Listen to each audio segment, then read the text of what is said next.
exciting, and hopefully inspiring conversation tonight. And we're so pleased that you've chosen to spend this time with us. Before we begin, I want to go over just a few housekeeping items. Obviously, this is a virtual event for good reasons. We do want this to be as much of a conversation as possible. So please post your questions in chat. I've got a production crew that's going to keep an eye on them. We're going to try to do our best to incorporate your questions and areas of inquiry into the evening's conversation. And we may probably ask for some help from our production crew periodically to make sure that I'm surfacing and raising the questions that are most common in the chat.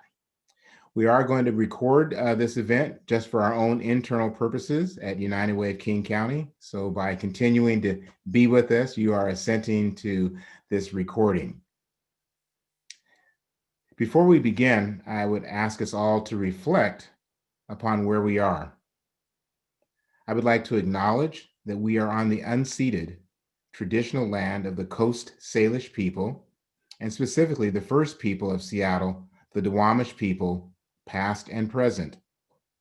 We honor with gratitude the land itself and the Duwamish tribe. This land acknowledgement only becomes meaningful when it's combined with authentic relationships, informed actions, and it acts as only as a first step in honoring the land we are on. At United Way, we encourage you to visit uwkc.org/land for more information and to learn about actions you can take. Thank you. We're gathering tonight during a remarkable week. On Monday, we took time to reflect upon, honor, and celebrate the life and legacy of the Reverend Dr. Martin Luther King Jr. Yesterday, we witnessed the inauguration of long-serving civic leader Joe Biden as our nation's 46th president. His message of unity, civility, compassion, and service to those who are struggling was a welcome breath of fresh and life-affirming air. We witnessed with pride and hope the historic inauguration of the first woman, the first Black American, and the first South Asian American to be elected Vice President of the United States of America, Madam Vice President Kamala Harris. We congratulate Vice President Harris, a daughter of immigrants, who has broken one of the many proverbial glass ceilings in our nation and who embodies the benefit of our country's incredible diversity. Dr. King, President Biden, Vice President Harris, and all of you who have joined tonight's conversation are sources of inspiration and hope for unity in the future and progress addressing the longstanding systemic challenges our nation faces. At United Way of King County, we believe in building a community where people have homes, students graduate, and families are financially stable. With insight from Edgar Villanueva's indigenous wisdom, we are working to integrate equity into all that we do. Just one example is United Way's COVID Community Relief Fund, principally rental assistance for thousands of households and culturally appropriate food relief. More than 70% of rental assistant households are people of color. 69% of food relief households in one of our programs were people of color, and 70% of our clients live in South King County, predominantly people of color. The services we have designed and we are delivering, we've done so in partnership with our BIPOC communities. I welcome tonight affinity groups, Emerging Leaders 365, Changemakers and Champions. Emerging Leaders 365 commit to giving $1 per day to support United Way. Changemakers give $100 per month, and our champions invest $10,000 or more in support of United Way. It is so great to see so many people from our donor-giving communities who are asking for conversations like this and clearly turning out. We have over 1,400 people who have registered to attend tonight. This is our largest event ever, and I think it speaks not only to the panel that we've assembled, but to the gravity and the urgency of the conversation around racial equity. We hope tonight to shed some light on how philanthropy can advance racial equity in our society right here in this region. We have a special guest, of course, coming to us from New York City to kick off our discussions. And then a little bit later, we'll be joined by two local panelists from local community-based organizations. Edgar Villanueva is the award-winning author of Decolonizing Wealth, Indigenous Wisdom to Heal Divides and Restore Balance, a best-selling book offering hopeful and compelling alternatives to the oppressive dynamics of colonization in the philanthropic and social finance sector. He is a globally recognized expert on social justice philanthropy and currently serves as Senior Vice President at the Schott Foundation for Public Education, where he oversees grant investment and capacity building supports for education justice campaigns across the U.S. In addition to working in philanthropy for many years, he has consulted with numerous nonprofit organizations and national and global philanthropies on advancing racial equity inside of their institutions and through their investment strategies. Edgar holds 2 degrees from the Gillings Global School of Public Health at the University of North Carolina, Chapel Hill. Edgar is an enrolled member of the Lumbee tribe of North Carolina and resides in Brooklyn, New York. We are so grateful that he is a few hours ahead of us and willing to engage in this conversation. I will note that all of United Way staff and our board last year read his book as part of our journey toward racial equity, and we are using it as a guidebook to how we can progress and be better at racial equity on a journey to become anti-racist. Edgar, welcome back to Puget Sound. Would you like to say a few words before we begin our conversation? I just would love to acknowledge how grateful I am to be with you all tonight.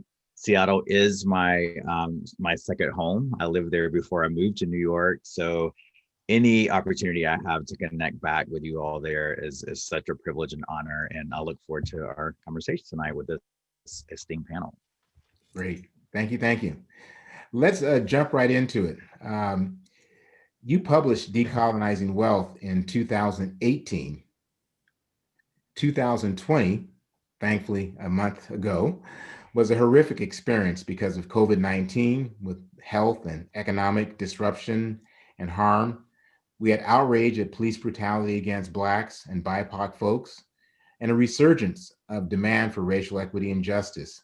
So my question to you, Edgar, if you were to publish Decolonizing Wealth in 2021, what would have been different because of the 2020 experiences and racial justice awakenings?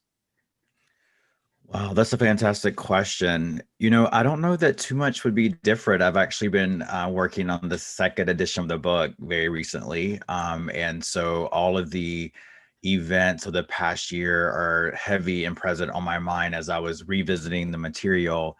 And the chaos of white supremacy and the violence and all of the trauma that has ensued upon all of us for 500 years because of this ideology is something that became very, very visible in ways that many hadn't seen over the past year.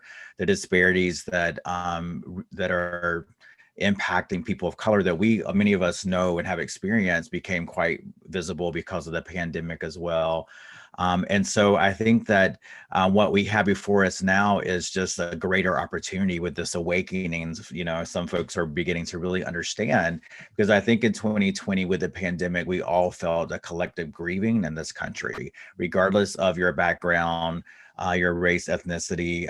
The pandemic impacted all of us. And it was the first time in my life where as a community, as a nation, we all were experiencing sort of that type of collective pain and grieving that I think is necessary for us to begin to think about a collective healing process. How do we move forward from here? So I think the messages in the book and the framework for healing and what it's going to take to get there haven't changed, but the opportunity is more ripe now for that change than ever. Right. Edgar, in your book, you talk about steps to healing, and you just mentioned one of those, grieving for the hurt that's been endured. You also talk about the importance of apology. So help us understand how the importance of apologizing for harm that's been created and maybe harm that was created before a person even existed, and that they are benefiting from privilege, but they were not intentional in causing harm. Help us understand how we grapple with the necessity, the importance of apology. Words are powerful, and some may think that putting out a statement of apology or actually apologizing can be a superficial act, and it can be if it's not heartfelt or if change in actions do not follow. But there are really beautiful examples of organizations and communities actually coming to terms and taking ownership of the harm that's been caused by those communities, by those governments, by those institutions, and actually apologizing.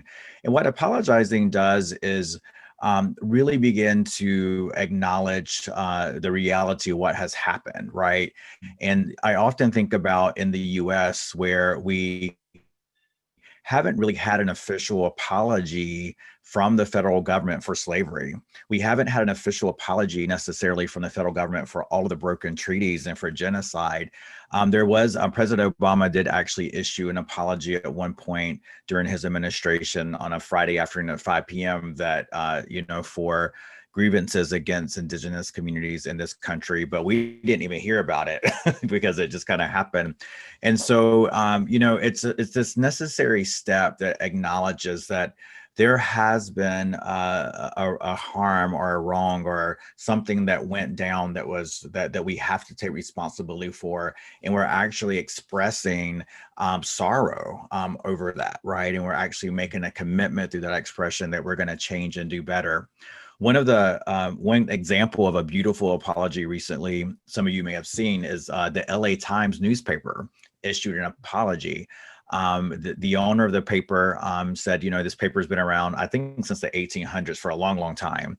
And he said, we as an organization have propagated white supremacy. We've used this platform to push out those ideologies. We have not been practice diversity in our hiring and who has the microphone and the pen to be published and to be heard through this platform. And we are sorry for that. We're taking ownership for what we have historically done to contribute to the mess we find ourselves in. And we're going to make a real commitment to change that. And here's how. And he laid out a plan in his apology statement. And so it's a real honest act. Like, most of us were probably taught by our parents that we should apologize if we hurt someone, right? And there's a deep transformative power behind that practice that goes that can be practiced by institutions, that can be practiced by nations and governments at large. Right. Let's you gave a couple of examples which I appreciate about governments. You of course mentioned the LA Times, the media, and we all understand the power of media to shape perceptions, that it can be empowering or can be very harmful. We have United Way, which is involved in philanthropy. We're going to be joined by two community-based organizations. So let's bring it a little closer to philanthropy and the community service. You talk in your book about money is medicine, and you talk about the importance of reparations to heal from the continued harm of systemic injustice. When I first read that, I was like, wow, this is really provocative. It's bold. And I thought maybe this is, even long overdue from the times of, 40 acres and a mule, but, coming up with strategies within our world of influence to repair, to heal. Can you give us a little bit, some more insights for us and our folks who are assembled here on how to practically have money as medicine, and how to have reparations in 2020 and 2021 that work to heal communities? Sure. It definitely starts with a reckoning process that we have to have, and an acknowledgement, first and foremost, about the origins of wealth. We have to acknowledge that our economy in this country was built off of the slave trade. We have to acknowledge that the wealth that sits in the storehouses of foundations of Wall Street, that people of color have played a significant role in helping to amass that wealth, right? Not by our own choice, often historically, right? But through stolen land, through genocide, through slave slavery, colonization, that's all of these horrific acts were all connected to the accumulation of wealth and the idea of hoarding resources. And so now we find ourselves in this place where philanthropic institutions are a byproduct of that. Like we have to acknowledge that although we intend to serve communities, we intend to do good, we exist because of a system that has been unfair and unjust, right? Poverty is something that is a result of very intentional policies that have been in place for decades that have created a boost in white communities and have caused ongoing cycles of poverty in BIPOC communities. And so, where we can begin is actually acknowledging that the resources that we have access to as funders, as philanthropists, are resources that were actually extracted from communities of color in the first place, right? And so whose resources are these? I think that's the fundamental question when we think about equity, which is a term we throw out a lot these days in our sector. We're all talking about equity, and I'm so glad we are. But equity is about ownership, right? How much equity do you have in your house means how much do you own that house versus how much does the bank own, right? And so when we're talking about equity of resources, we need to have an honest conversation about ownership. It's very easy for those of us inside of the philanthropic institutions to say that these are our resources, or to feel like these are our resources, especially if our family accumulated these resources and we're in family philanthropy.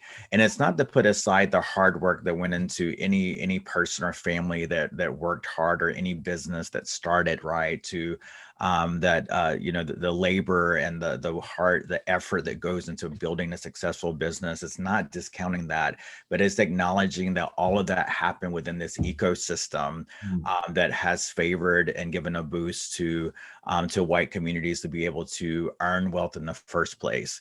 I'm coming from a community as an Indigenous person where my grandparents' generation, where children were taken away from their homes and beaten and not allowed to practice their culture. Our identities were stripped away, and we're still recovering from that. So we haven't had generations to be in out there accumulating wealth and building wealth. So we're starting from a very different place. So to get to a place where we think about money as medicine, it's first acknowledging that money and the accumulation of money actually has been harmful and traumatic. But if we can acknowledge that, we can begin to flip that on its head and say, well, if money has harmed communities, if the accumulation of wealth historically has harmed, what can we do to begin to heal? How can we repair? We can't undo what's happened over 500 years of colonization, but we can absolutely liberate resources and begin to, overly invest to make up for lost time in Black, Indigenous, and communities of color in a way that respects history, and in a way that acknowledges, these resources actually are ours collectively and not mine over here. And so when we prioritize giving to Black and Indigenous communities and other communities of color, we are in essence beginning to use money as medicine to restore that balance that's been off due to the generations and generations of the wealth accumulation that we haven't had access to, those types of opportunities. That's really helpful. We're getting questions from the audience from an individual perspective. So we've talked a little bit about governments, organizations like media, foundations, philanthropy. When an individual is struggling, like, what can I as an individual do to help repair, to help support and address inequities that have been existing for centuries? What's your advice and counsel? There's so much that we as individuals can do. I always say to folks that, a lot of this work begins with understanding who your people are. One of the greatest gifts that I had in actually writing my book is that I got to spend a lot of time in my home community, talking to elders and just remembering where I came from and what was important to us, and how we actually, what culturally, how we went through the world and saw, our responsibility for taking care of our neighbors and of each other. it's really important that we all understand where we came from, right? And what is the history of our people? How did our people perhaps benefit from some of the policies that were in place historically? How what boosts might have been given to our families? Because if this is deeply personal, right? Like wealth and the transfer of wealth in our families or the lack of wealth in our families, it all starts at home and understanding what is our money story, what is our origin story, and how does that overlap with the history of economic policy in this country. A lot of folks look back and see when they begin to study that, and they just weren't aware. And one of the most beautiful stories that I tell over and over again, because it's just so transformative for me personally, is a friend of mine, Hillary, who actually wanted to make a difference. She had some resources she wanted to give back in a way that was acknowledging her privilege, right, in life. She did that work that I'm talking about of figuring out who are her people, where does she come from, how did this wealth even end up in her family? And as it turned out,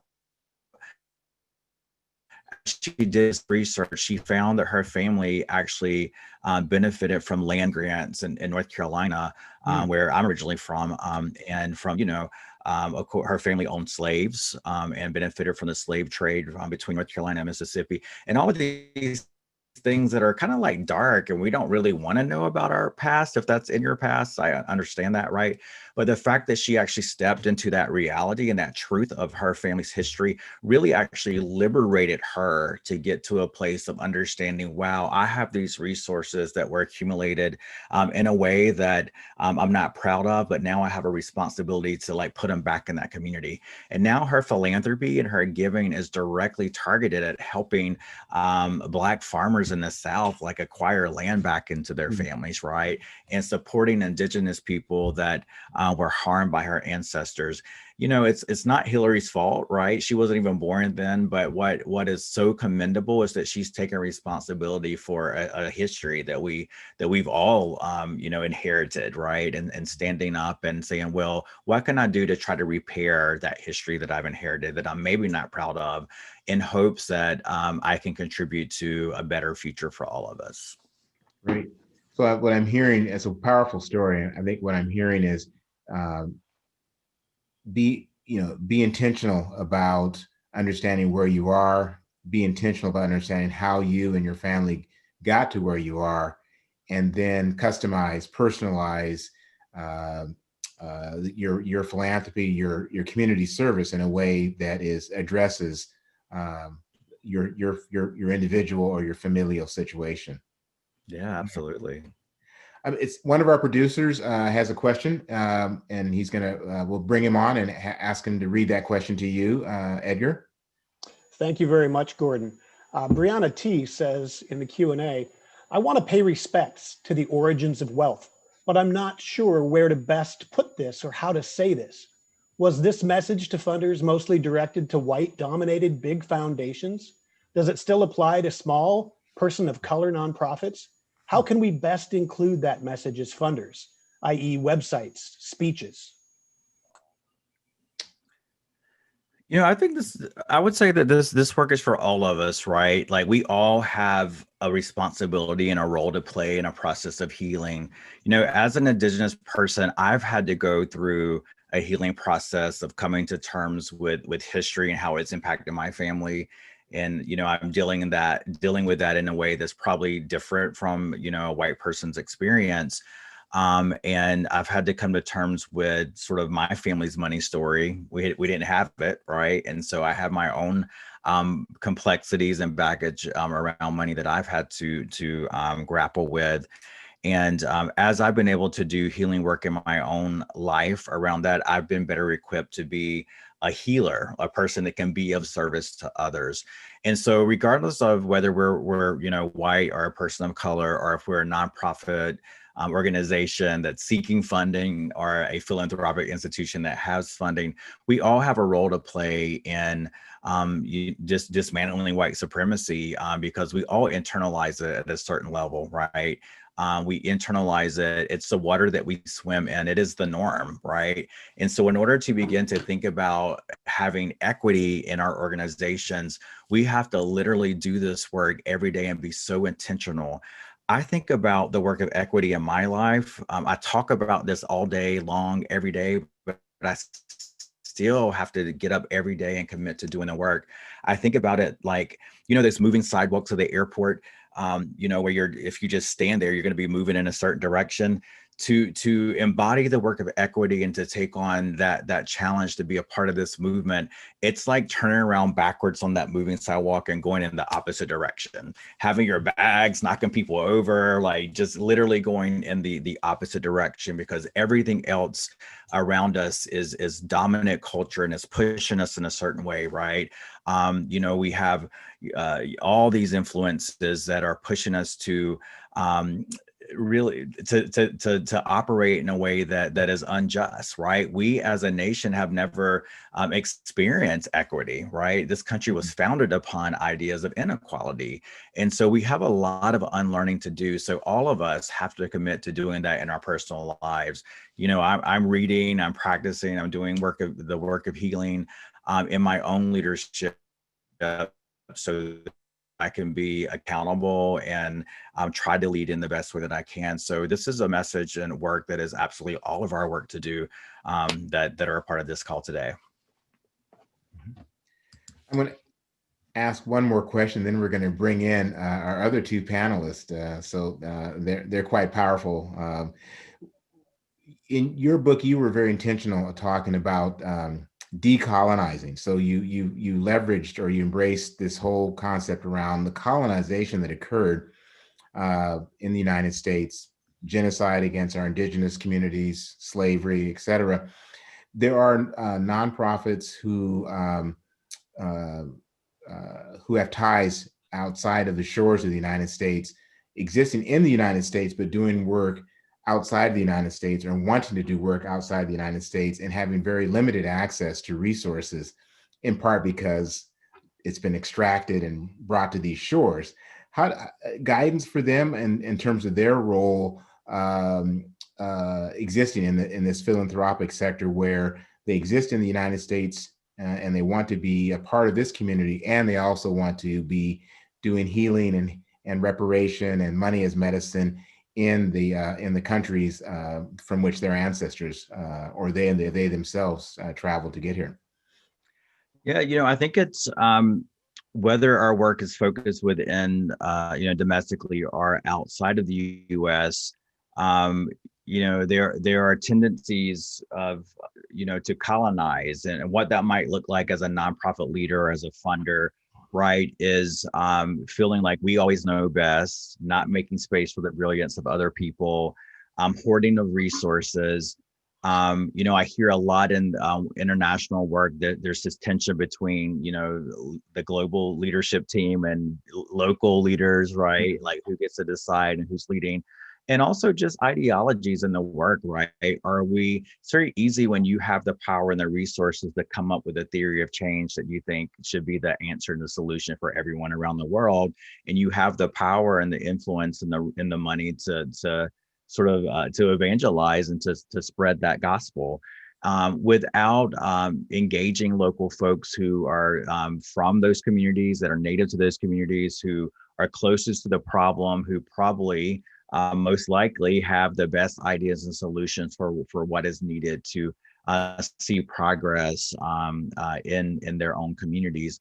And so that's the challenge that we have as leaders, is that we can often become blind to solutions that work for others, caught up in our own sphere of influence, right? And even myself, as a Native American person who does work in lots of Native communities inside the U.S., there are 574 tribes.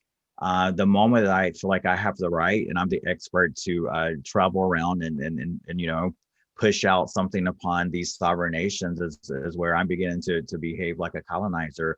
And so it's really about constantly holding a mirror up and examining how we're showing up in leadership, right? Like, Are we being inclusive? Are we sharing power? And it's not about completely giving up our power, stepping away, and you know, because there is a place for all of us in this change work, right? But it's asking ourselves, how can we all be powerful, right? Like how can I ensure that through my work I am bringing folks with me, I'm making space for others. It doesn't always have to be me out front. It doesn't have to be my ideas that are implemented.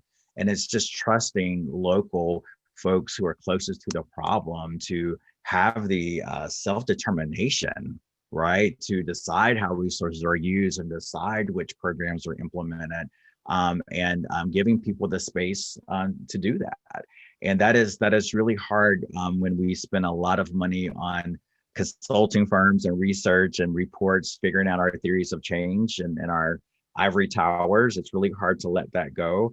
And it's not saying that research isn't great and data isn't important, but ultimately we have to give people the self-determination in communities, whether that's in the US or globally, to lead in their own way and to take care of themselves. And we can support that in a way that is respecting the power dynamics there without you know, being a heavy-handed partner in a way that can be traumatic for folks on the local level. Great. Thank you very much. I'd like to pause at this moment and bring two really powerful colleagues in community service into this conversation. Zamzam Mohammed, she's a native of Somalia in Kenya and a Seattle resident since age 13. Zamzam is an activist for social justice and racial equity for immigrant and refugee communities. She co-founded Voices of Tomorrow, an organization that works closely with community partners to eliminate racial inequities in the early learning system, which deeply affect immigrant and refugee children's growth, development, and academic performance.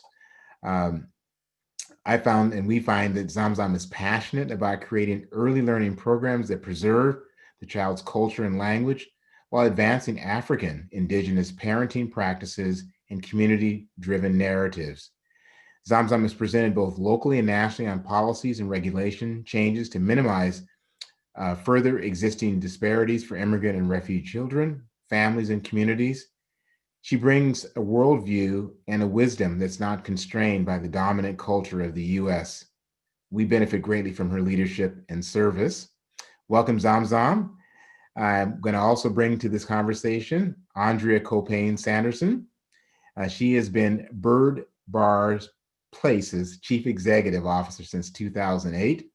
Bird Bar Place is a community-based organization working to create an equitable future for all Washingtonians through innovative programs and advocacy that empower people to live healthy, prosperous lives. In the Central District and Seattle, Bird Bar Place provides essential services like food, shelter, warmth, and financial tools for neighbors to build stability and self-sufficiency. In King County and statewide, the organization mobilizes communities to dismantle poverty and racism and effect sustainable change. For more than two decades, Andrea has passionately worked to advance racial equity and economic mobility across Washington state. She has also been instrumental in launching research and initiatives to raise awareness of the adverse impacts of racism and to advocate for policy and systems change. Most recently, she and 3 other Black women formed the Black Future Co-op Fund, Washington's first all-Black-led philanthropy with the mission to ignite Black generational wealth, health, and well-being throughout the state. By and for Black Washingtonians, the Black Future Co-op Fund is a new model of cooperative philanthropy rooted in the beauty, soulfulness, and strength of Blackness. I consider them to be colleagues and friends, and I welcome Zamzam and Andrea, and encourage you to propose a question. We'll start with Zamzam, a question for Edgar. Absolutely. I just want to, first of all, start with my gratification and humbleness to be in this space. And, I've been inspired by the work of Edgar. Years ago, I participated a participatory fund with 6 other organizations, grassroots-led people of color, and where we were not just a guarantees, but also a decision maker on the funding, which disrupted the typical way of, being participating in grant. And so we're not just we had the opportunity to collaborate, we had an opportunity to make a decision, and we kind of set like almost a restorative kind of a circle where we just talked about what the needs are, listened to each other, collaborated, built a relationship. And that really birthed not only the opportunity to collaborate with this amazing nonprofit organization that we actually had to make the decision, the money about our own. So it also became a space where I can lean in, especially in the difficult time right now, collaborate in many other opportunities, connect. So it removed a lot of competitiveness that we tend to see, especially when resources are scarcity, and as well as where, we have people that are kind of similar mind, as well as so passionate about the community. I just wanted to say your work definitely have inspired and had a fruitful impact in the community, and still connected to the 6 other organizations. Thank you, Gordon, for the introduction. As Gordon said, I am really deeply champion and believe in early learning. We work with 0 to 5. We know that early childhood opportunities can have a profound impact in the lifetime education, and also disrupted the untethered national cycle of poverty.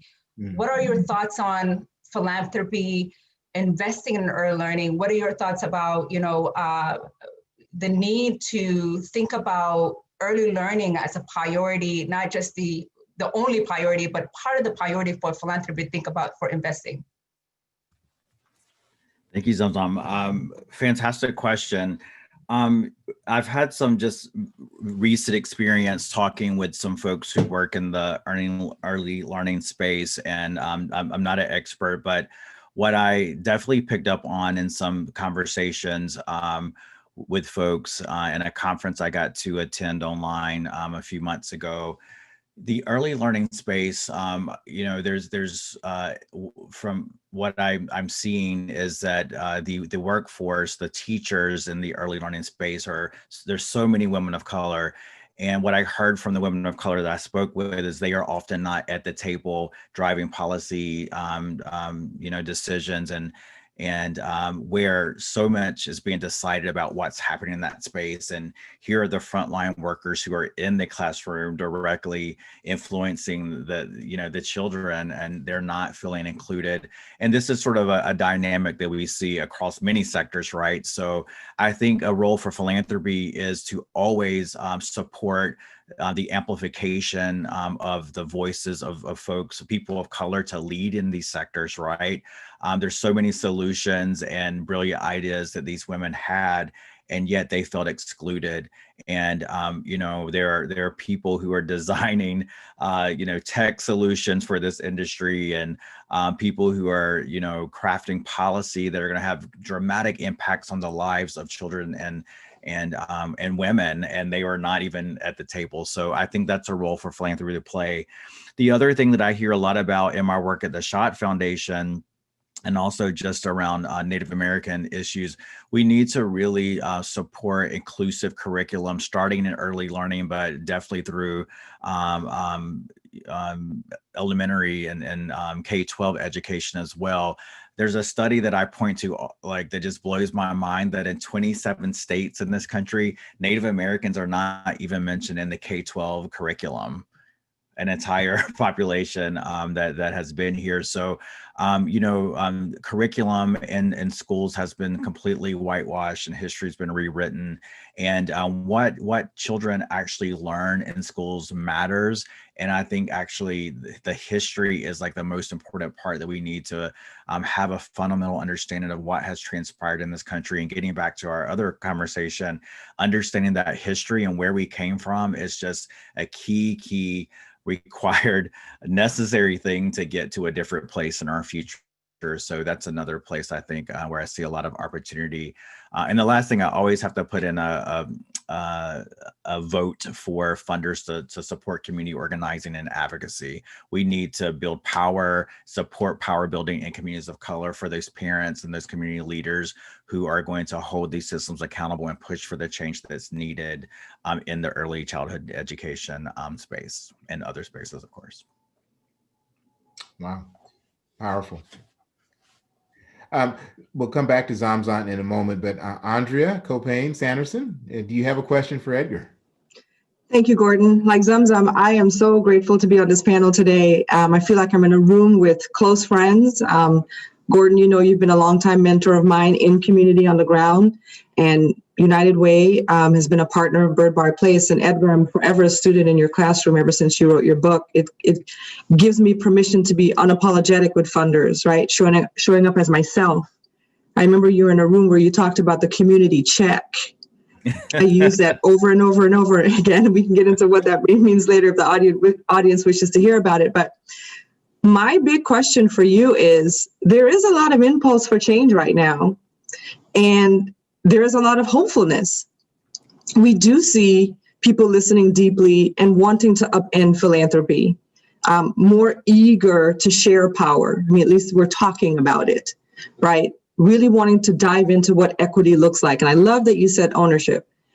How are you thinking about, and maybe it will be addressed in your upcoming book, how do we institutionalize these changes, plant roots in them, so that we don't go backwards? Because the systems that we're looking to upend were birthed with the beginning of this nation, right? And you talk about swimming in white supremacy. We're used to swimming in that water. We're not used to walking back on the walking escalator. So how do we train our muscles to continue forward, to continue to upend the system and have that be the new normal? How does one think about that? Because as I lead the organization, I'm always thinking about, what am I leaving in place to ensure its continuity so that we don't go backwards? That's such a beautiful question. And I've been thinking about that a lot, right? Because my biggest fear is that we don't learn what the universe wanted us to learn from 2020. I mean, I don't want to go back to a 2020. I want to learn my lessons for whatever I needed to learn from that year. While I'm celebrating the events of this week and this change in administration, I don't want to relapse into a place of like, okay, all of this is over and we can go back to normal.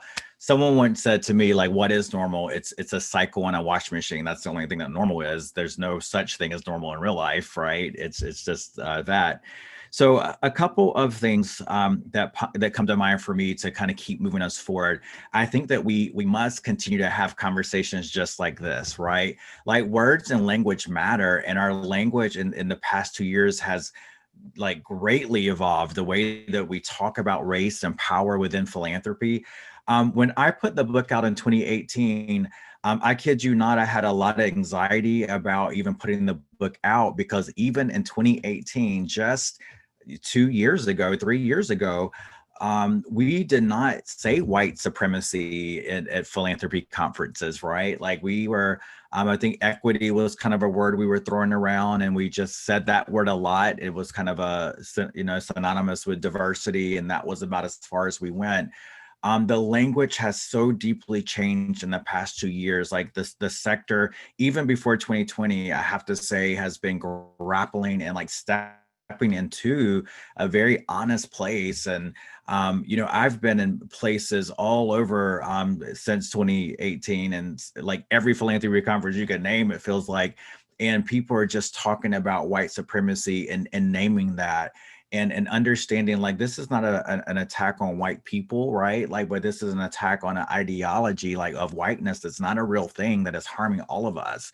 And by calling that out and naming that and talking about it until we get comfortable using that type of language, I think is something that is important. So I think that we can't, move on to the next hot topic. Like, we've got to stay on this conversation of race, because racial injustice got us here, and racial healing is going to be the thing that gets us out of here. And it doesn't matter if your foundation cares about education or health or what the topic is. Like, race is the central, the central thing that we must be explicit about in our grant making strategies and in our conversation and in our intentions, in order to make a difference in those sectors. So that's one thing that I'll say. And then, I've been thinking about policy, because there's been some conversations lately about, are there certain types of policies that need to be passed to actually kind of help us hold ourselves accountable, right? Philanthropy has been a sector that, because we're all good people who get up every day to make a difference, right? I don't know that there's a program officer that gets up in the morning and says, I can't wait to not fund Black people today. I mean, maybe, right? But in general, we're good people in this field. Our practice historically has been, we are going to just trust ourselves to do the right thing. We're going to have a little peer pressure. We're going to put out some reports and publications about best practices. And if we know anything, we know that that's not enough. Like, that is not responding to the urgent need to change and this window of opportunity before us. We've been saying for 20 years that giving nonprofits general operating support is a best practice, right? We've done reports and all types of data to back up the impact behind that, and yet a lot of foundations still don't do it. And so I am wondering what type of policies might need to be enacted. Should the community organize to really push us to make some changes so that we can begin to operationalize equity in a real way? And I know this is something my philanthropic colleagues will probably get uncomfortable, because we don't want, those types of limitations on how we do our business.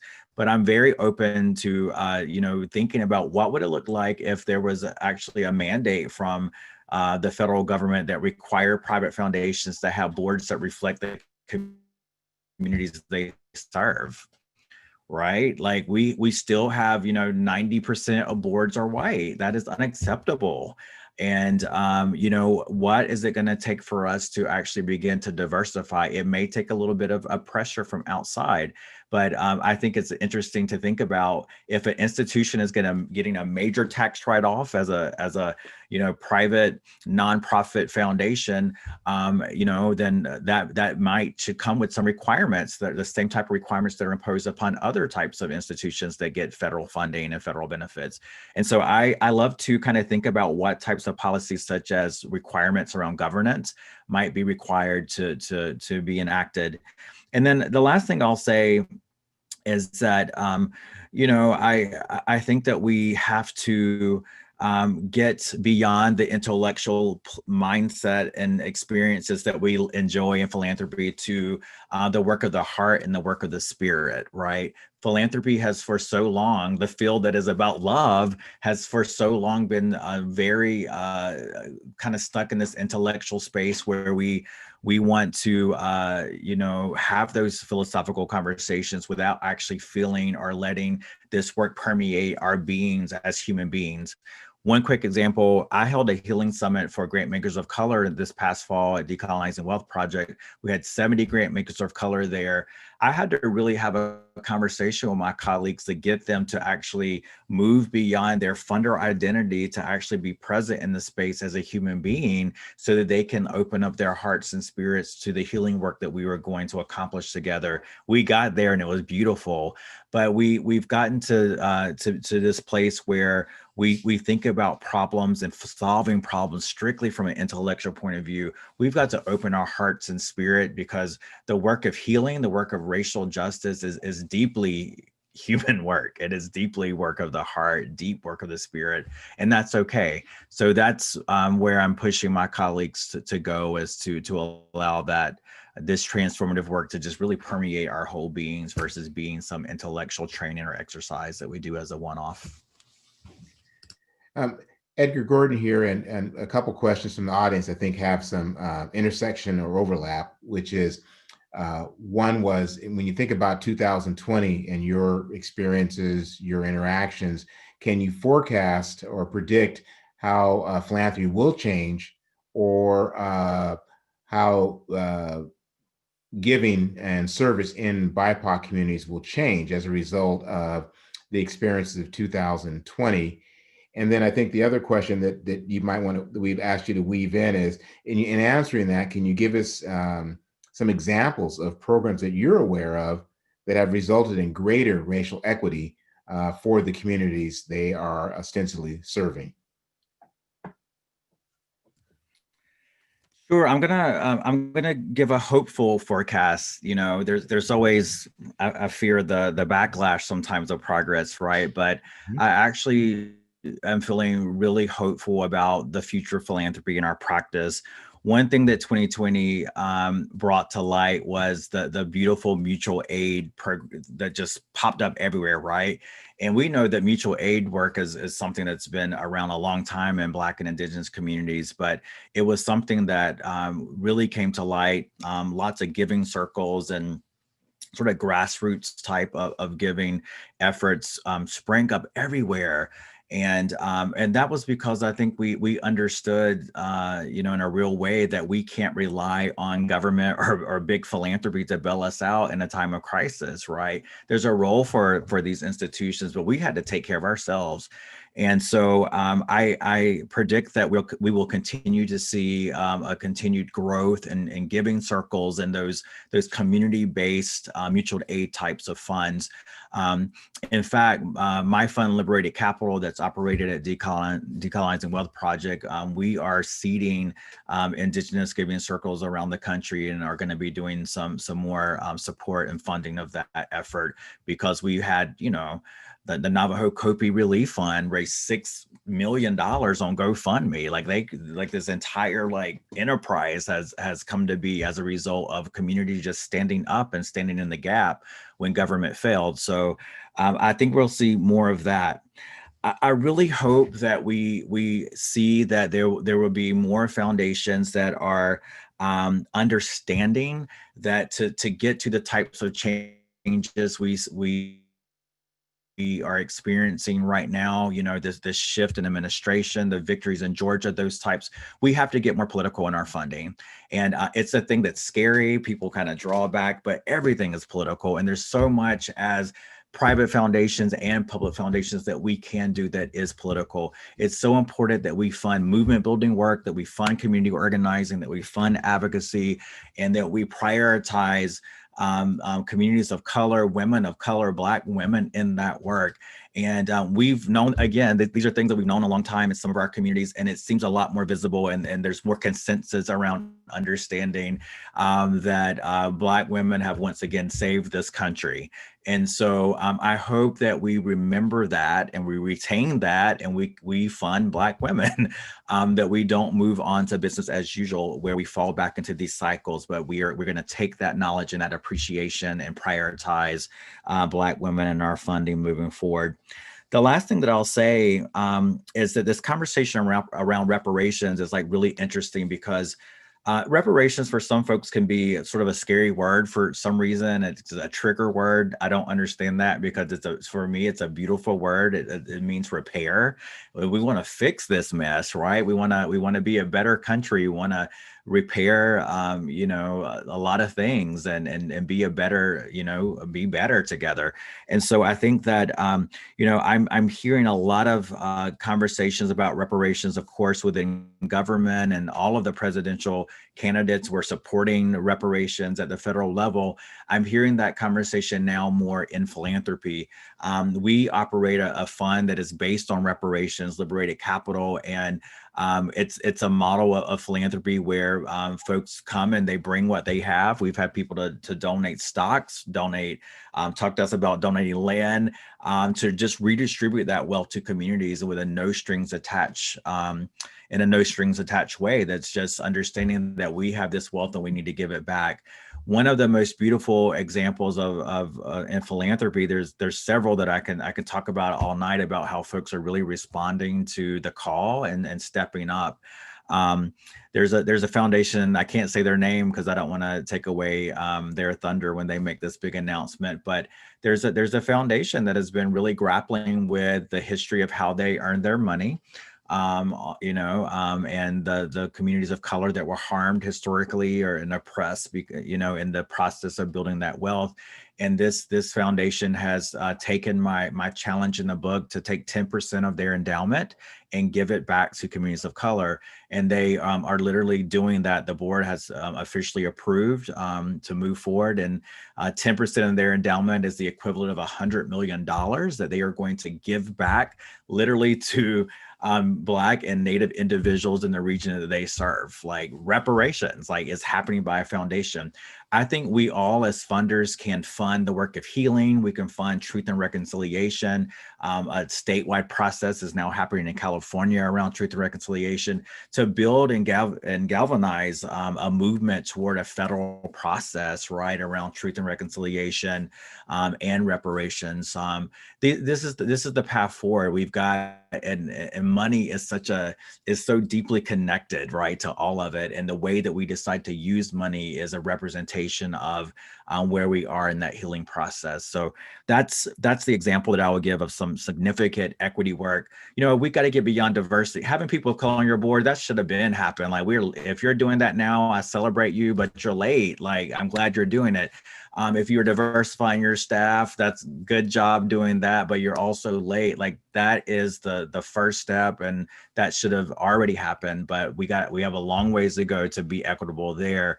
It's also about where we put our money, but it's also about how we're funding and how we're showing up and being in relationship with community in a way that is liberating the community to do the work in their own way. So there's lots of ways that equity is in the nuance of how we operate as funders. That we could talk about all night, but those are a couple of quick examples. Edgar, this may be the last question for you, and then we will continue the conversation with Andrea and Zamzam. But there's your book, 2018. There's a horrific acts and awakening in 2020. There's examples of change, and you just gave an example and a preview into a big one. And the person writes a question, but notwithstanding all of that, how do we get buy-in?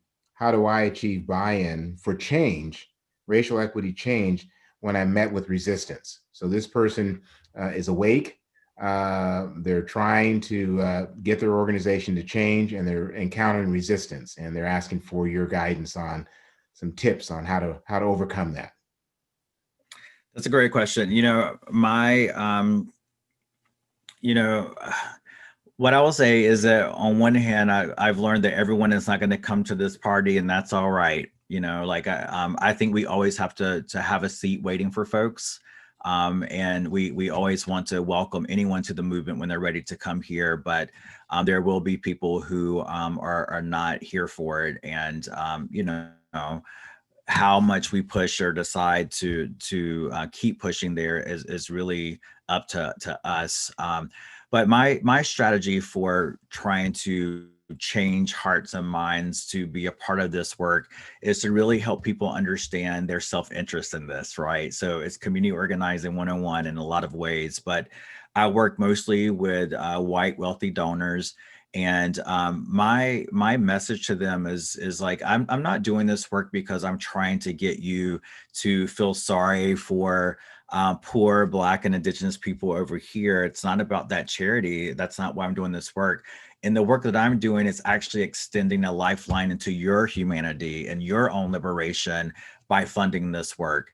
And so at the point in time where people can realize, and especially white brothers and sisters who are watching this, that this is not just about Black liberation or, Indigenous liberation, but this is also about your liberation, right? White supremacy and that oppression that comes with that is not only harmful to us, but it is harmful for white people. And I think that's what's happening more and more. White people are beginning to understand, like, wow, like whiteness is actually hurting my family. It's causing me to have separation from my loved ones. It's causing me to have a lack of intimacy.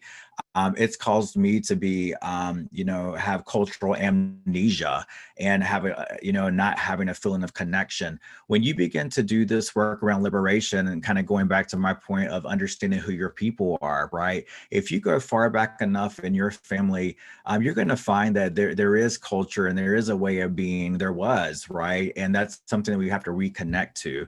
And so I encourage white folks who have not come around to want to do this work is to tap into that ancestral journey and remember who you are and who your original instructions, what your original instructions were, and to understand that there's so much freedom and joy and liberation for you in this work, right?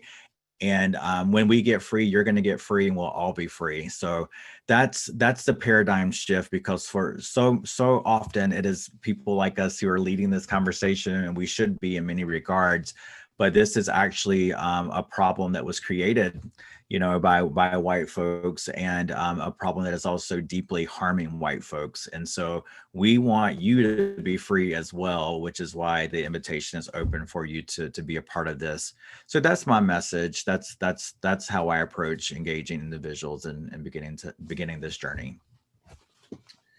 Wow, you've given us so much to reflect upon, pathways for action.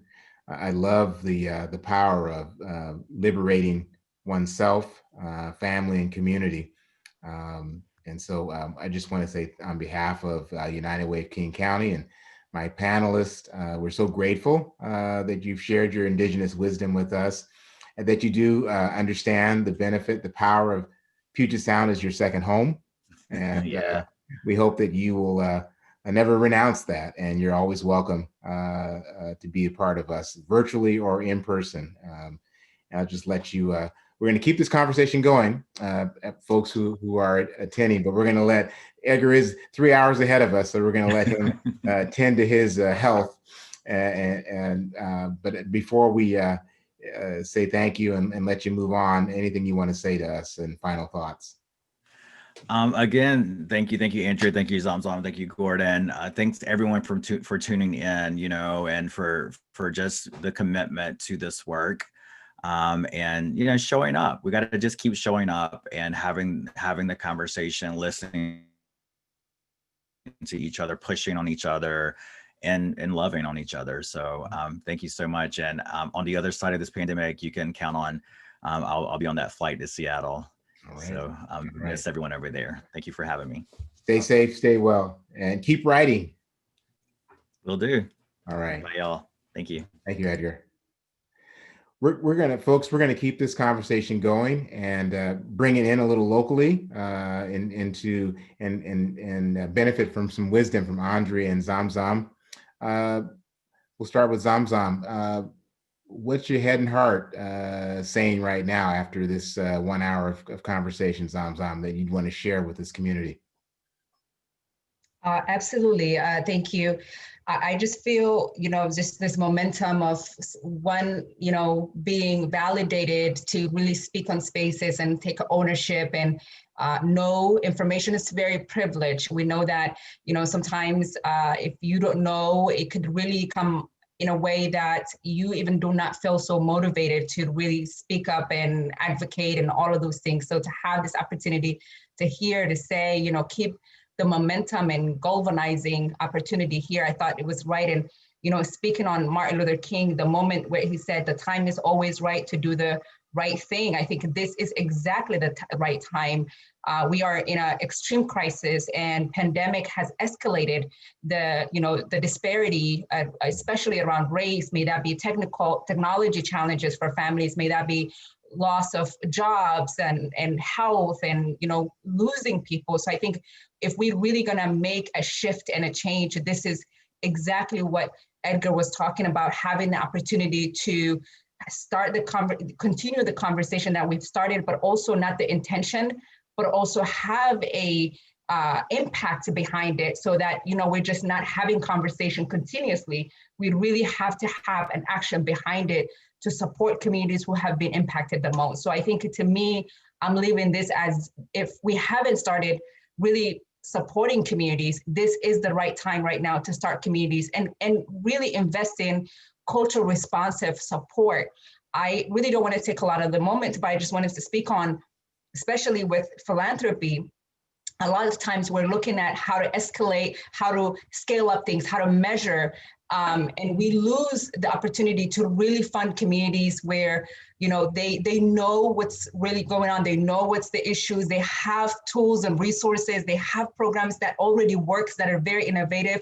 But a lot of times what happens is there's a mistrust because of the fact that it's not a thing that philanthropy might not understand and might not know. So they lose the, you know, the opportunity to fund organizations, especially grassroots organizations. So I would say that, you know, with this is a good time right now to start with grassroots organization and supporting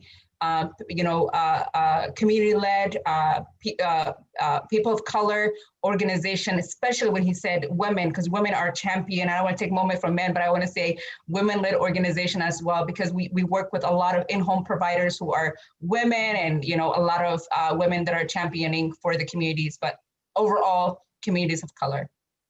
Wow. All right. Thank you, Zamzam. We're listening. I hope folks are listening. Andrea, your head, your heart, what's most prevalent at this moment after this conversation so far? I got to bring in Amanda Gorman's poetry recital, some of her words yesterday, right? She said, "For there's always light if only we're brave enough to see it, if only we're brave enough to be it." And it is time for us to be it, right? Whether you're a foundation, you've got to be it. Enough of waiting for another foundation to do it. If you're an individual donor, you've got to be it. Enough of waiting for someone else to do it, right? Those of us organizations on the ground, we've got to be it too. Enough of waiting for someone else to approach funders and change the paradigm. We've got to be it. I mean, this is it. It's go time. And I think about Edgar talking about his vulnerabilities as he was writing his book, as he dug deep into the work he needs to do. We've all got to dig deep and do our work. We may not be writing a book, but we've all got to participate in transforming this sector. And so we've got to be brave enough to be it. I'll stick with you, Andrea, and then I'm gonna go back to Zamzam. So we joked that let this be a happy and better new year. So give me 2 or 3 things that if we were having this conversation a year from now, you would reflect and say, I am so excited, so pleased that these 3 things happened in the Puget Sound region in 2021. What are some things you want and see that need to happen to really empower, uplift, transform our sector in a way that BIPOC communities would nod their head and say, yep, we're making progress?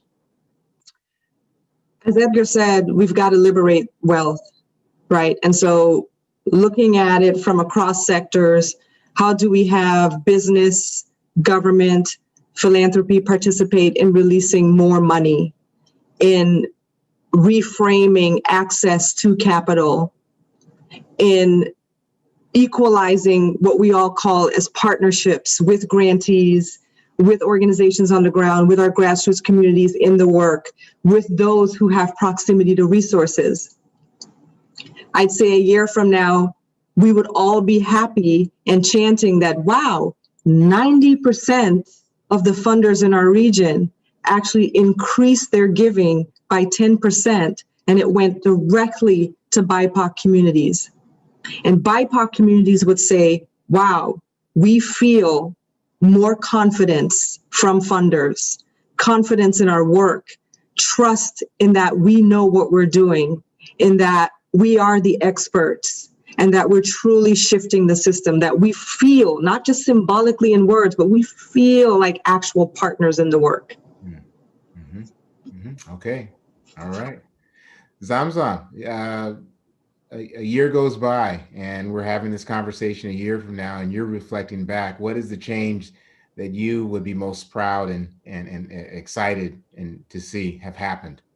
Absolutely. I believe that I will be proud to see organizations that are close proximate to the challenges being funded. I want to see communities that are led by people of color, being trusted with funding that have no string, not with a lot of guidelines, but also with a lot of trusted that they are capable to do.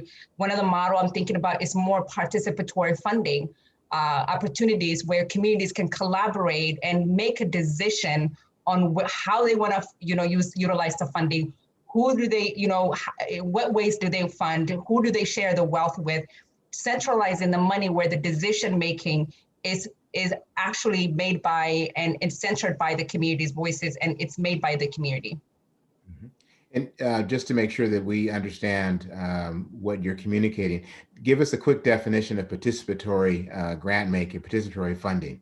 Absolutely. It's something close to my heart. It is an opportunity where, you are freeing, philanthropy will free some funding where communities, collective community grassroots organizations are making decision as a guarantees, or they are the guarantees of the funding.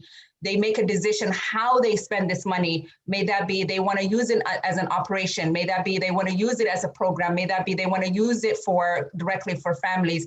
There's not really a lot of string where funders are coming in saying, here's what we want you to use the money. We want you to spend your money on, this specific program because we're really invested in health and we were really invested in this program. The community who are very proximate and close to the issue make the decision how they want to spend the money. They still report back, and we still have reported back on the impacts we have made, but the decision of how we spent it came from us. Mm-hmm. Okay, great. We, when I first started this conversation, we talked about we have some of our United Way affinity groups, Emerging Leaders 365, Change Makers, and Champions. And they've been formulating their questions. And so I'm going to ask our producer, Jared, to help communicate those questions to this panel. Jared, do you have a question or questions from our affinity groups? I do, Gordon. Thank you. And thank you to our panelists. The first question from our donor communities: philanthropic giving is one way people believe help address issues that plague our society. How can we get people truly vested in wanting to address societal issues? Throwing money at a problem is not enough, and volunteering can only do so much. And how do we truly move that needle? How do you involve folks, especially those who don't have significant amounts of wealth? Who wants to go first to answer that question? Andrea. I think about it in terms of relationships. We grantees are also urging funders to not have our relationships be transactional. Don't just give money. Money is great, but don't just give money and then we hear from you a year later with a grant report when we have a brief site visit. But really be in relationship with us to understand. Edgar talks about our origin story. I think it should begin there.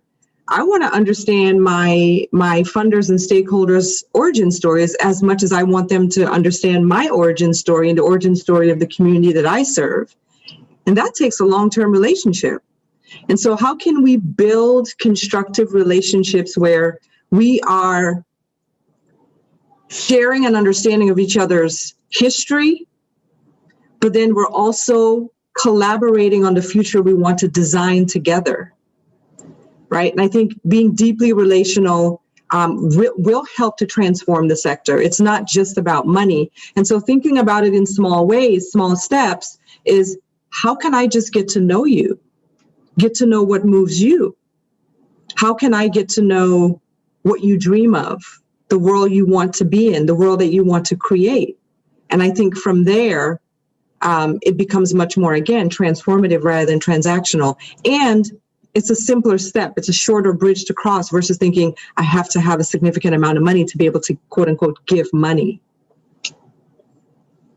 Absolutely. I want to kind of follow up with that. What I think about is a lot of times, when we even think about issues or concerns is, how are you doing? What are the issues? I think we skip the part of relationship building. And that's another key component there that we really come down to the heart, connect heart to heart as humans. And having that opportunity where, conversation is happening, and what Edgar talked about, which is the heart and the feeling, is so important, because even with the collaboration that I have done with a lot of other nonprofit organizations, we have really connected to, human to human as the issues that we see to the problem. And I can see it really being this an opportunity where this conversation is happening from buy-in of why the interest of why the person is interested, as well as building that human to human connection. I think that will cultivate more. And Andrea and Zamzam, when you talk about relationships, it also sounds like you're proposing a shift in power, that this is the dynamic where you're giving up power in order to have an authentic partnership or authentic relationship, because it's not based on the transactions, not based just in the money. It's based in this more human and community to community. Exactly. And I think about Edgar saying, working on each other's humanity. I do know that there are white folks out there who feel like, I don't need to address anything about my humanity. I'm fine. But when you peel back the layers, you understand that they are deeply traumatized too. And there does need to be some recognition and acknowledgement that humanity needs to be built and created, and an opportunity for their humanity to come through. And so I think in that relationship building, it also, I think, centers on each other's humanity, not just, my ancestors and mine who've been oppressed, but the oppressor who, as Edgar said, have also lost their humanity during that. Definitely. I think racial equity is a zero-sum game where, helping one group, disadvantages the other person. I think it's a benefit for all of us. I'm hearing that Jared's got another question around allyship and self-care. Is that correct, Jared? It's like you can read my mind, Gordon. What have been the most effective ways that people have practiced allyship? How are you, especially BIPOC leaders, practicing self-care after having to navigate the emotional labor you're experiencing?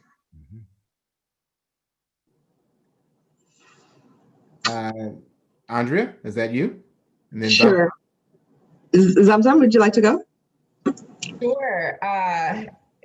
I'll speak on the self-care. I'm still learning how to actually do self-care. It's really interesting. I had this conversation previously with another colleague of mine, and I said, it's so unknown, especially in our culture where we talk about self-care and mental health.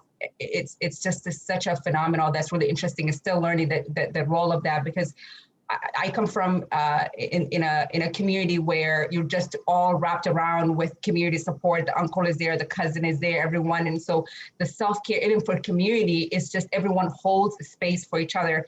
And being, transitioning here, I've learned that sometimes you have to be independent and solo and working alone. And I see that even in the communities of immigrants that are coming to this country, the impacts that has on self-care and mental health, because it's a different vocabulary for a lot of people. And so for me, when I think about mental health and self-care, is just taking one day at a time and really focusing on the present time and being mindful just right now, and just do what I can do at the moment. But then also hold the space for others that also need that space. Great. Absolutely. I think about myself as an individual. What do I need to be physically, emotionally, and psychologically fortified to stay in the work and be sustainable in the work? Because I know that the work is more so, very, very important, more so now than ever. And then I also think about, if I'm considering my self-care, the self-care of my colleagues, such as you all, and the self-care of community. And so if we aren't practicing it, it's very hard to create the space for it. And it starts with us first. So we've created the BIPOC Executive Directors Coalition across the state of Washington, which was designed for that. Simply calling on all BIPOC EDs across the state to come to a space to hear what is it you do that's self-care for you that we can learn from, and how can we harness those tools and share them with one another. And Zamzam is right. It could simply be a listening ear, or it could be as drastic as, I need you to help me find money so I can take a 3-month sabbatical, right? Or it's, how do I reinterpret my HR rules in my organization to allow my staff the breathing room they need to be while we stay in this work? And it runs a continuum. And you're right, Zamzam, We're in a country that speaks about individualism, but yet as human beings, we crave community. And we can't do self-care without community. And that's what we preach in the BIPOC ED Coalition, that this togetherness is so important. We need each other's energy, right? We need to be able to see how people are taking care of themselves so that we can do that ourselves. We need to be able to give them permission to take care of themselves. They need to hear someone else say, it is okay. We need that community. And so that's how we're approaching it. We're keeping it top of mind, but now we're moving it to practice, the actual doing of it, and encouraging our network to do it. I think I would like to add on to what Zamzam and Andrea. I echo exactly what they've said, and we've been in some of those spaces. I was sitting in a meeting one time and I heard somebody remind me that everybody wants to be seen, to be loved, and to be heard. And yet we, because of the nature of the work, because of our positions, your positions, it is very isolating. And then you add on the layer of racial injustice, you add on the expectations, not always achievable, of communities of color who look to us because of our leadership positions, and it becomes quite challenging. So I seek out, and I've been successful in seeking out and helping create with a few folks some brave spaces where other folks who are similarly situated, BIPOC leaders of color, in either in philanthropy or community service, we can just come together and be very close to being our true selves, very vulnerable, ask for help and receive it. And that's been medicine for my being, for my soul over this past year and a half. And so I think if you're out there and you're doing this hard work as a BIPOC person, or perhaps as a woman or LGBTQ, make sure you're not isolated. Find some folks that you can trust, and bring them close, and then develop a trusting relationship so that you can have the resilience to continue this hard work and to be effective at this moment in time. Yeah. I call it taking off our mask and our cape. We need spaces where we can do that. I love it. Jared and the producer, do we have another question from our affinity groups, our donor giving groups? We do. Thank you, Gordon, and thank you for the fantastic and thoughtful responses. The third question from our donor communities: as a broad and collective movement toward racial equity and philanthropy, how does each person do their part?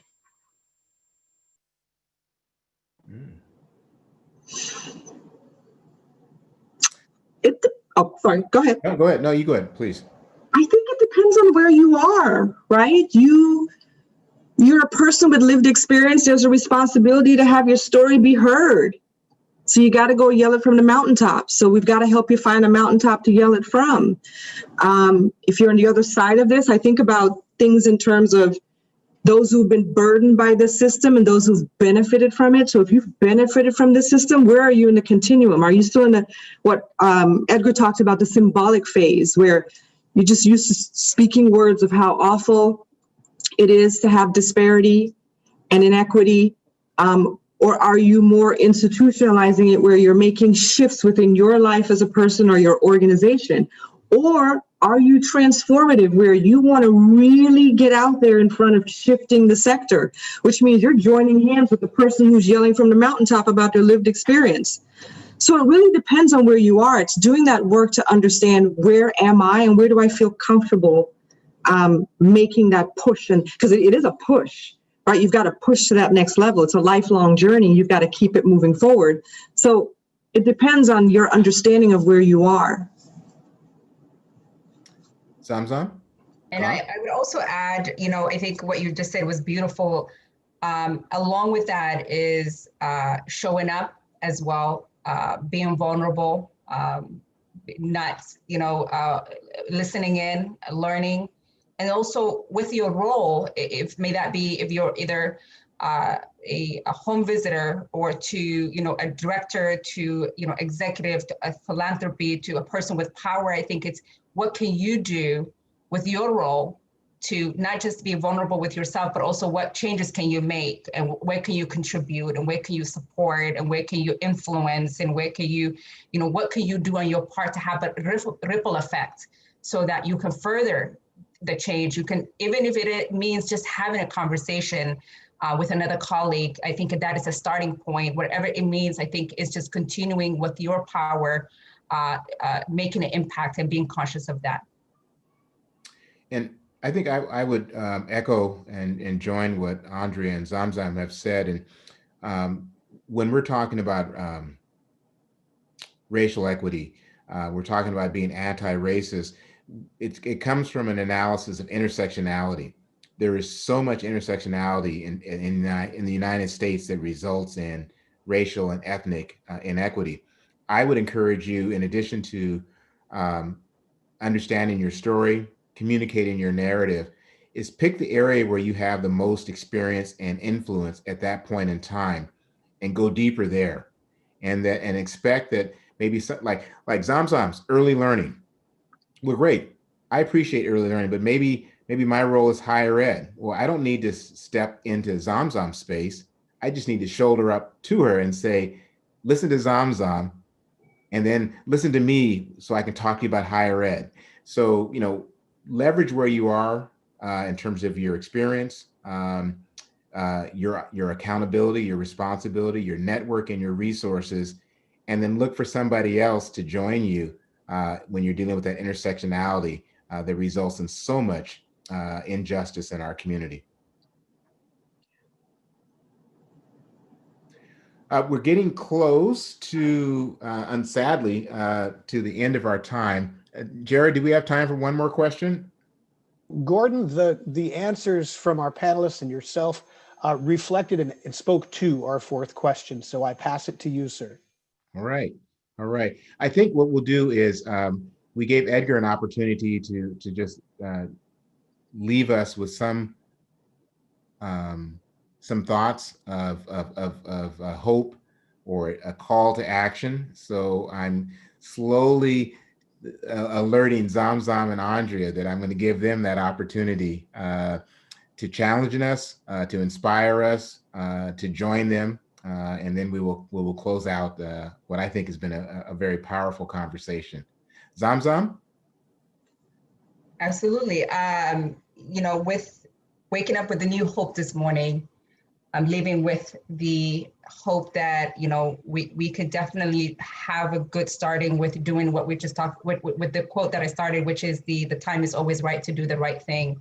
And that, we can leave here with opportunity to really influence individually, to the boards that we have, to the leadership, to the executive, wherever we have a power to really have an opportunity to further cultivate and have a conversation about racial equity, making sure that we are supporting communities who are most impacted, supporting communities from strength-based, supporting communities from holistic approach. And that, having this conversation is not easy, it's a challenge, but also being vulnerable and, really taking care of yourself as well. But let not just be a conversation. I really want to leave behind commitment of, leaving with impact, and that when you leave here today, tomorrow you could say, here's something I have made an impact, and here's my commitment, and that you can leave something here from today to make an impact, because the devastation is great and communities have been impacted really, really, really immersely. So I would say, please make sure that we are aware of that as well, that, we have people that are lost lives and have been impacted greatly that are in the community. Powerful. Yes, we will. Andrea. Yeah, thank you. I say that, we're on the heels of an inauguration a lot of us are ecstatic about. We're here to honor Dr. Martin Luther King Jr., his life, his legacy this week.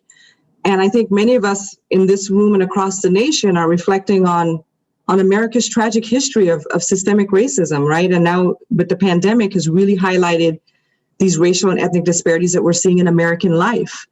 But I say that even though from where we stand, our future may still look uncertain and fragile, I think it's a future that holds a promise for a better tomorrow. And I'm building on the words from Zamzam, but also Edgar.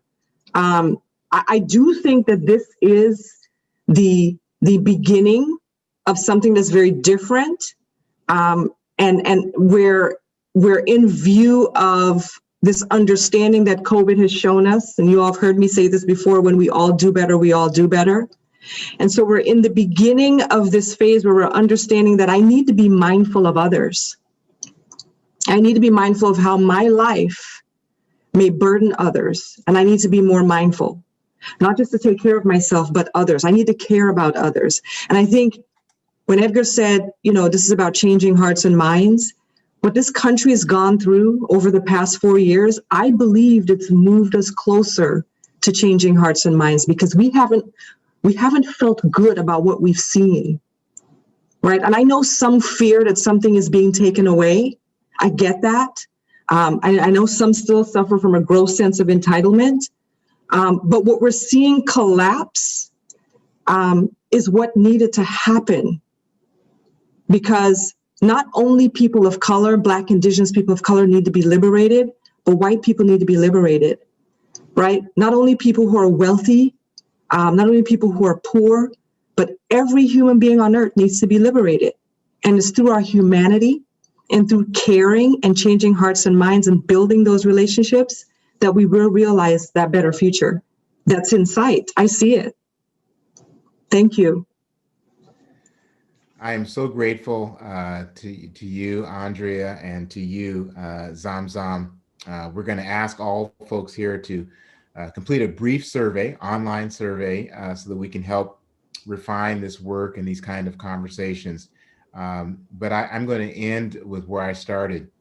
The life, legacy, the wisdom of Reverend Dr. Martin Luther King Jr., a call for unity and healing by our current president, an incredible leader who's breaking glass ceilings and inspiring many people, especially young women of color.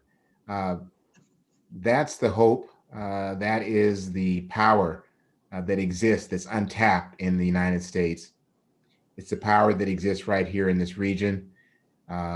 Thank you all for joining us. Please complete the survey. If you get a little tired, take time to listen to that poem or read that poem by Amanda Gorman. She's not tired. She's expecting us to do incredible things this year and to make this place a better place for all. Thank you all. Hope to have these kind of conversations again. Please fill out the survey. Please support community organizations like Voices of Tomorrow, Bird Bar Place, United Way of King County. We're grateful for you. Stay safe, stay well. Survey's coming.